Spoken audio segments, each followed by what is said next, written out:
मित्रों, वैसे तो महात्मा बुद्ध के सारे वचन बहुमूल्य हैं, मानव जाति को आध्यात्मिक शिखर तक पहुंचाने में मील के पत्थर स्वरूप हैं।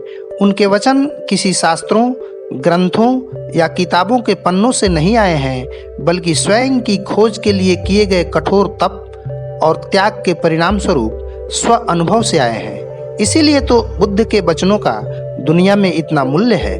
मित्रों, बुद्ध अपने भिक्षुओं से हमेशा कहते थे, भिक्षुओं, अपदीपो भव। अपदीपो भव का अर्थ होता है अपने दिए आप बनो, क्योंकि दूसरे के दिए और उनकी रोशनी सदा तुम्हारे काम न आएंगे। मित्रों, आइए बुद्ध के इस अपूर्व वचन अपदीपो भव को एक कहानी के माध्यम से समझने का प्रयास करते हैं।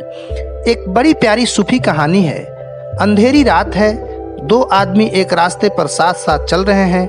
एक आदमी के हाथ में लालटेन है और दूसरे आदमी के हाथ में लालटेन नहीं है।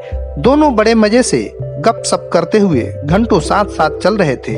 जिसके पास लालटेन थी उसको तो रोशनी मिल ही रही थी, जिसके पास लालटेन नहीं थी उसको भी उतनी ही रोशनी मिल रही थी, क्योंकि दोनों का संग साथ था। तभी रास्ते में एक मोड़ आया और लालटेन वाले ने कहा, मित्र, अब हमारा रास्ता अलग हुआ, मुझे इस दूसरे रास्ते से जाना है। और ऐसा कहकर वह अपनी लालटेन की रोशनी के साथ आगे बढ़ गया। और वह व्यक्ति जिसके पास लालटेन नहीं थी, अपनी रोशनी नहीं थी, जो दूसरे के लालटेन की रोशनी के सहारे चल रहा था, आप समझ सकते हैं कि उसके साथ क्या गुजरी होगी। वह तो उसी अंधेरे में फंस गया, बीच मझधार में फंस गया। ना तो वह घर का रहा न घाट का। मित्रों, बुद्ध अपने भिक्षुओं से कहते थे, भिक्षुओं, दूसरे का धन, दूसरे का पद, वैभव, दूसरे का ज्ञान, दूसरे का प्रकाश सदा तुम्हारे काम नहीं आने वाली। एक न एक दिन जीवन के किसी मोड़ पर संग साथ छूट ही जाता है।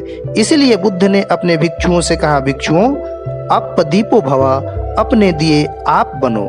मित्रों, फिर मिलेंगे किसी और प्रेरक प्रसंग के साथ। तब तक के लिए नमो बुद्धाय।